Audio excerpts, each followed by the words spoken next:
You have cleaned that toilet 4 times this month. You have a bottle for it under the sink. Maybe 2 bottles. Maybe 3.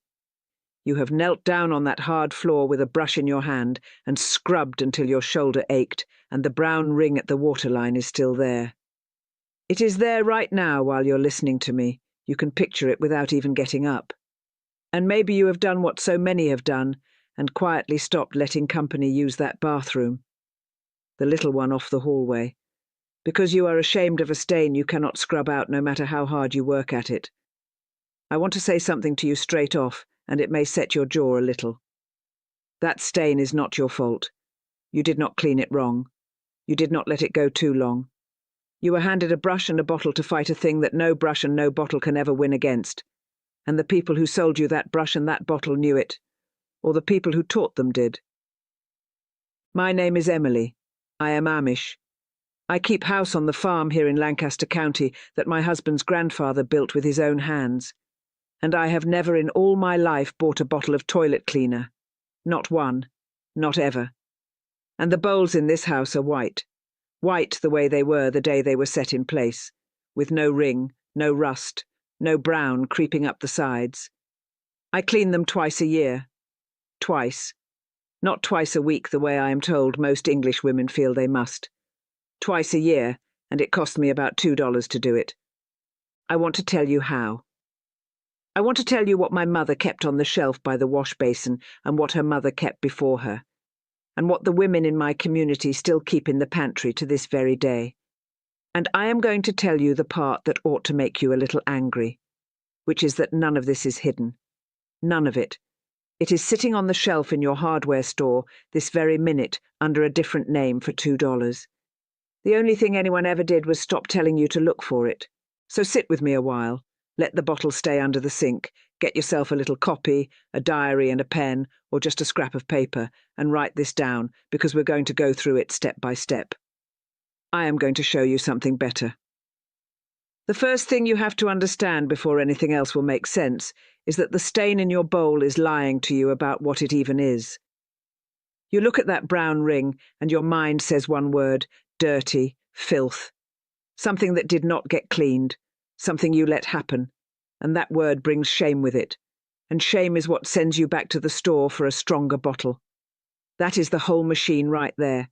It runs on one wrong idea planted in your head, and it runs very well. But it is not dirt. I need you to truly hear that. You cannot scrub it away because it was never sitting on top of the porcelain the way mud sits on the boot. It is mineral. It is the water itself, leaving a little piece of itself behind day after day, month after month, year after year, until it has grown a thin shell of stone right onto the glaze of your bowl. A stain like that is not lying on the surface. It has become part of the surface. There are 3 kinds of it mostly, and it helps to know them. The chalky white and the grey build-up, that is the hardness in your water, the lime, the very same stuff that crusts up the inside of your tea kettle until it rattles. The rusty brown that is iron coming up out of your pipes or out of your well, meeting the air and turning the colour of an old nail left out in the rain. And the dark ring, the near black one that some poor folks fight and never win. That is manganese, another mineral that rides along in certain water. 3 different colours, 3 different minerals, but all 3 are the same in the way that matters most. They are stone, locked hard onto the glaze, and you cannot scrub stone off with a brush. You can only wear out your arm trying. And here is the cruel turn in it, the part nobody tells you. While you scrub, you are scratching the glaze. That hard, glassy white finish on your bowl is smooth as ice when it is new, and every hard scrubbing, every gritty powder, every stiff brush is grinding tiny scratches into it. You cannot see them with your eye, but every one of those scratches is a brand new little crack for the next bit of mineral to catch and hold in. So, the harder you scrub, the rougher the surface gets. And the rougher it gets, the faster the stain comes back, and the deeper it sits the next time. You think you are cleaning. You are digging the foundation for the next stain. That is why it always seems to come back worse. It is coming back worse. So, the cure was never a stronger arm, and it was never a stronger bottle. The cure is the right thing dissolved in a little water. something that takes that thin shell of stone and quietly turns it into something soft, something loose, something the water can simply carry away down the drain. No grinding, no gouging, no kneeling on a hard floor with your shoulder on fire. You pour it in, you walk away, and the stone lets go all on its own while you're off doing something better with your morning. That is what my mother kept in that tin. Now let me tell you what it is, and here is where I want you to take out that pen. It is called oxalic acid. Now do not let that word acid go and scare you off, because I'm going to talk to you plainly and fully about how to handle it safely before we are through. The very same as I would tell my own grown daughter standing in my kitchen, and I will not hide a single thing from you. But first, I want to tell you where it comes from, because it is a humble little story, and I have always been fond of it. There is a small weed, wood sorrel some call it, sour grass others say, and it grows in the cracks of the walk and along the shady side of a fence row. The kind of plant most folks step right over. The children pick it and chew on the sour little leaves. Mine do it. I did it when I was small. My mother did it before me. That sharp, sour bite in the leaf, that right there is the very thing we are talking about. The old people called the powder salts of sorrel because that is where it was first drawn out from. A common weed that the good Lord grows for free in the cracks of the path that nobody planted and nobody tends. A learned man over in Sweden set the name down on paper a long while back, somewhere around the time this country was just getting itself founded. But understand, he no more invented this than a man invents the apple by writing the word apple in a book. It was already there. It was in the sorrel, in the rhubarb leaf, in the very spinach growing in your garden right now. He only noticed it and gave it a name. The thing itself is older than any book about it. And here is what warms me about the story. The women noticed it too, the ones who did the wash and kept the houses, the ones whose names never once got written in any book of learning. By the time of my husband's great-great-grandmother, this powder sat right in the general store under those same plain old names, salts of sorrel, wood bleach. The farmers bought it to take the rust off their iron tools. The stonemasons bought it to bring a stained marble stick back to white. And the wise housewife, the one who had not a penny to throw away on foolishness, kept a twist of it on the shelf by the wash basin for the rust ring in the sink and the hard water stain in the basin. My own grandmother kept hers in a paper twist down in a crock. My mother kept hers in a little tin. And that very same tin is on my pantry shelf right now, today, because she pressed it into my hands the week I was married and told me what it was for, the same as her mother had told her. I want you to hear this part plainly because it is the heart of the whole thing. It was never a secret, not ever. It was so ordinary, so common, that nobody thought it was worth writing down anywhere because every grandmother already had it on the shelf and showed her daughters with her own two hands how to use it. And a thing that every grandmother knows needs no book to keep it alive right up until the day the grandmothers stop teaching it. And then, in one single short generation, a thing that everyone knew for 200 years can vanish out of the world as clean as if it had never been. That is the only thing that happened here. Nobody burned the knowledge. The teaching just stopped in most houses. And a thing that is not taught is a thing that is lost. You know, I've been thinking about this a lot. For so long, our people, we keep to ourselves. We don't share these things, and I've come to see that it's just the way of the world, all of us, with our little boxes of knowledge. But what good is a tool if it sits in the dark? I've prayed on this. The good Lord gave us this earth, gave us these natural wonders, these solutions right under our feet, and he didn't intend for them to be locked away in a cupboard. I believe it's time.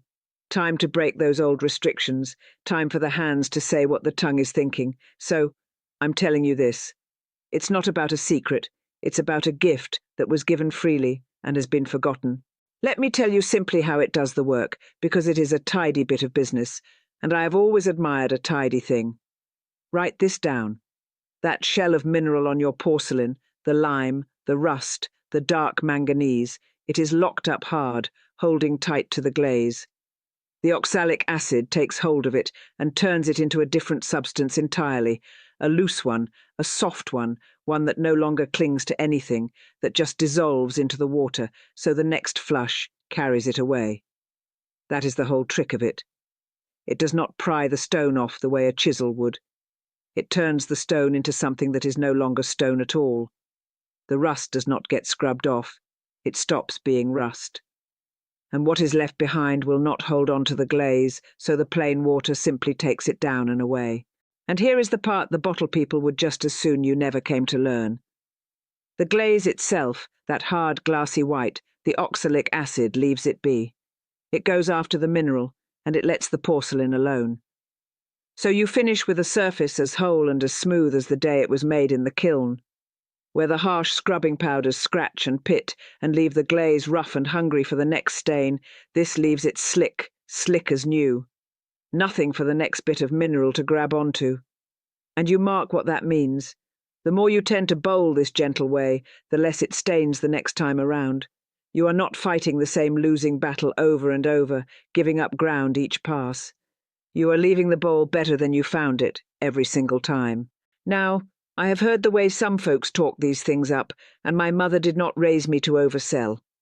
A claim that breaks apart under your own two eyes only makes a liar out of the one who made it, and I will not be made a liar in your bathroom, not for anything. So, I'm going to tell you the truth, both halves of it, the good half and the plain half. The good half is this. This powder will take out years of stain in half an hour, years of it. That brown ring you have stared at since the day you first carried your boxes through the door of that house, gone in one treatment or two for a real stubborn one. And that is no stretch at all. You will watch it happen with your own eyes, and you will hardly believe what you are seeing. People rarely do the first time. But the plain half, the honest half, is this. Will the stain stay gone forever all on its own, with nothing further ever asked of you again? No. And do not you trust anybody who stands there and tells you that it will. Because that stain came out of your water, out of the iron and the lime your water carries into that bowl every single day without resting. And as long as that water keeps running, it will, slow and patient, begin to leave a little of itself behind again. That is not the powder failing you. That is just water being water, and there is no powder on this green earth that changes what water is. But here is the whole difference, and this is everything, so listen close. With the bottles under your sink, you are fighting a hard, built-up stain every single week forever, and losing ground the whole time because you are scratching the glaze rougher with every pass.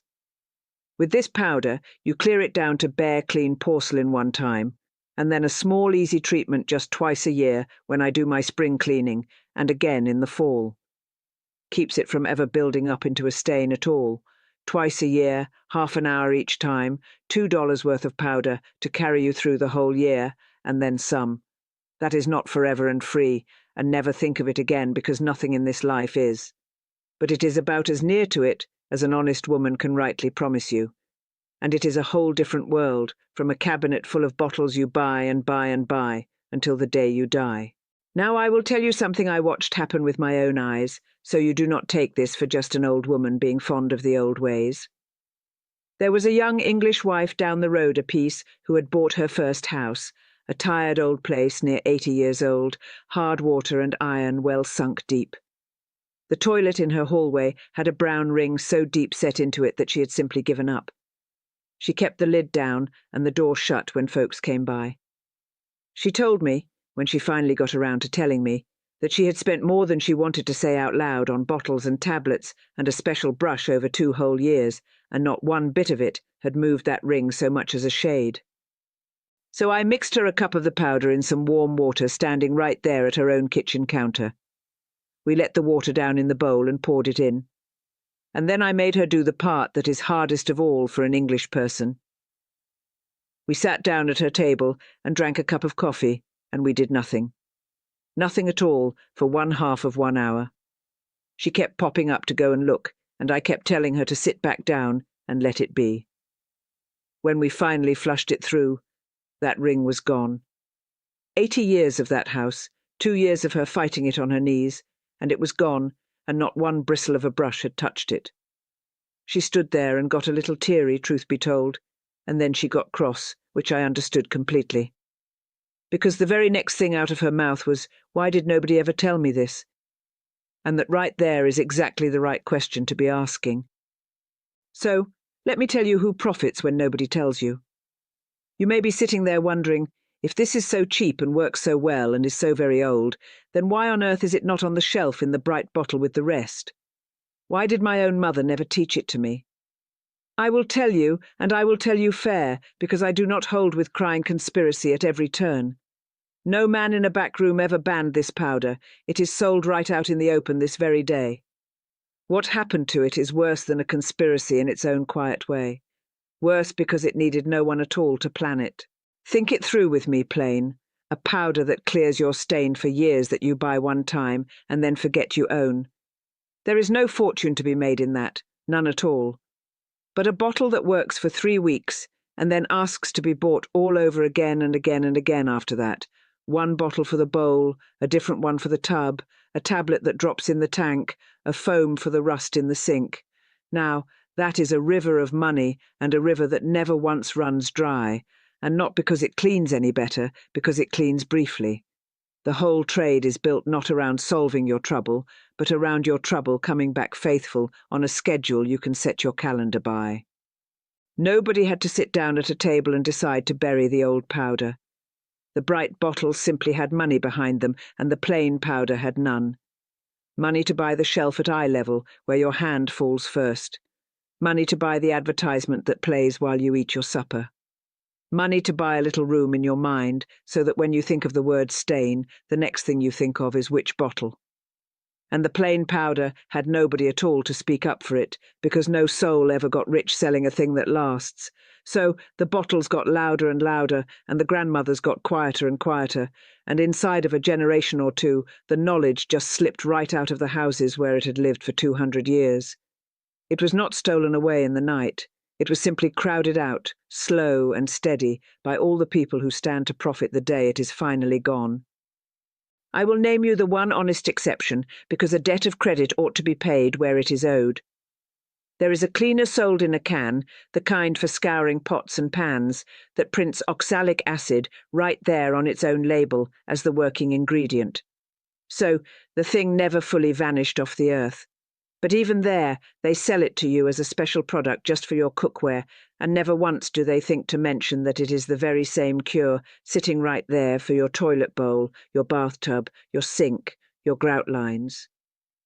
The knowledge was kept small and kept quiet, and then sold back to you a spoonful at a time at many times what it is worth. We kept it in my community for the plainest reason there is. We had no bottle to fall back on. When you cannot just run down to the store and buy the easy thing, you cannot afford to go and forget the cheap thing that actually works. So, we never lost hold of it. We wrote it down the only way that truly lasts in this world, not in any book, but in the hands of the next young woman setting up her own house. Now, I do not want to only stand here and preach at you. So, let me give you exactly what to do plainly and in order so you can go and do it this very week. Make sure you are writing this down, because this is the recipe. Go to a hardware store or a paint store or a farm and feed store. Ask them for oxalic acid. And if they give you a blank look, ask instead for wood bleach or wood brightener or rust remover crystals. It is the very same white powder under every one of those names. A tub of it will run you somewhere from $2 to $6, and it will last you years. For the toilet bowl, the first thing is to get the water down off the stain so the powder works straight on it and is not watered down weak. Reach behind the bowl down low and turn that little valve to shut the water off. Then flush the one time. The bowl will drain down low and not fill back up. Now stir about 2 good spoonfuls of the powder, call it an ounce, into a pint of warm water in a plastic dish or an old margarine tub you do not mind using for it. Stir it until it is good and dissolved, no grit settled on the bottom. Pour it and brush it right onto the stains. A cheap foam brush does the job fine, or just pour it careful all along the ring. Get it on every bit of the stain all the way around the bowl, and then you walk away. 20 minutes, a half hour, go and hang the wash, go feed the chickens, put the kettle on for tea. Do not scrub. I mean that with my whole heart. Do not scrub. The chemistry is doing the work for you, and your scrubbing only undoes the patience of it and scratches the glaze besides. This is the part everybody wants to cheat on, and it is the one part that matters the very most. Then come back, turn that valve on again and flush it through twice. The stain will be gone. If it was a real bad one, 20 years bad, then just pour and wait and flush a second time. Even the worst of them gives up by the second round. For a rust ring in the sink, wet a cloth in that same solution, lay it right over the rust, leave it 20 minutes and wipe it away. For the scale built up in a bathtub, brush it along the grey line, give it 20 minutes and rinse. It wipes off soft where before it would not budge for anything. For grout gone dark with iron, work it down into the line with an old toothbrush, give it 10 minutes and rinse, and the grout comes right back to its own true colour. Now my brother keeps a little store in town where the English come in and ask their questions, and he tells me the things they most want to know. So let me answer the three that always come. The first is it safe? It is an acid, and it is an acid. Yes, a mild one, and I will not pretend otherwise to you, so you wear your rubber gloves because it will sting and dry your skin if you let it. You open a window or run the fan, not because it chokes you the way bleach does, for it does not, but because good moving air is just good sense any time you clean. You never ever mix it with bleach, nor with anything that has got bleach in it. And truly, you should never mix any two cleaners together at all, the store bottles most of all, and you keep that tin up high, well out of the reach of the little ones, the very same as you keep the lye and the matches up high. It is the same thing that is in a rhubarb leaf in a small amount, but a rhubarb leaf is not for eating either. And a child does not know that, so you must know it for them. Up high, plainly labelled, out of reach. Handle it with that much plain respect, and it is gentler to work with than the very bleach already sitting under your sink. The second question is always, will it ruin my porcelain or hurt my pipes? And no, as I told you, the glaze itself is left whole and unharmed. That is the whole beauty of the thing, that it goes after the mineral and lets the porcelain be. And in the small amount that goes down with 2 good flushes of water behind it, it does your plumbing no harm at all. Use it the way I have told you, rinse it well, and all will be just fine. Third question is the one that always makes me a touch sad. Somebody will tell their store man or the fellow who sells cleaning things what I have told you here, and that man will say to buy the bottle that the powder is no good, that you ought not listen to some Amish woman talking about your bathroom. And of course he says that. He has bottles to sell, and not one thing behind his counter earns him a dime if you walk out with a $2 tub of powder that lasts you 3 years. I do not say the man is dishonest. I say he was taught wrong by people who were taught wrong before him, by people who were paid to teach it wrong, and that chain runs back 50 years and longer. You are standing right at the end of that chain, but you do not have to stay standing there. Try the $2 powder one single time on your very worst stain, and let your own 2 eyes tell you who had the right of it. So, here is what I would ask of you. Go and try it. Spend the $2. Take the worst stained thing in your whole house, the one you keep the door shut on when company comes, and do with it exactly as I have told you here. Pour and wait and flush, and then come back and tell me down in the comments below what county is it you live in and how old is your house. I ask because the older the house and the harder the water, the worse the stain tends to be. And I would dearly like to see how it does on the hard cases. And tell me true. Tell me even if it should let you down. I would far rather know the truth than be flattered. I read these, everyone, and the stories you send back are the very reason I keep on recording these. And if it works for you, and I do believe it will, then I would ask you one more thing. Teach it to one young person who does not know it. A daughter, a son, a neighbour girl just now setting up her first home with a cabinet already filling up with bottles she will never need. Because that is exactly how this knowledge stayed alive for 200 years. Not in any book, but in a kitchen, handed from one pair of hands down to the next. It very nearly died out altogether in your own generation. You can be the one who hands it on, instead of the one it stopped with. Next time, the good Lord willing, I will show you what my mother kept out in the summer kitchen to keep the ants and the flies from ever once crossing the door. No spray, no poison, no man coming with a truck and a bill, just one simple thing you very likely have in your cupboard this minute, set in the right place at the right time. Because the people who built this country with their own 2 hands, who kept their own homes clean and sound and sweet with what the good earth gave them for free, they knew things that we are only now just beginning to remember. Mind your gloves, keep the tin up high, and God keep you everyone.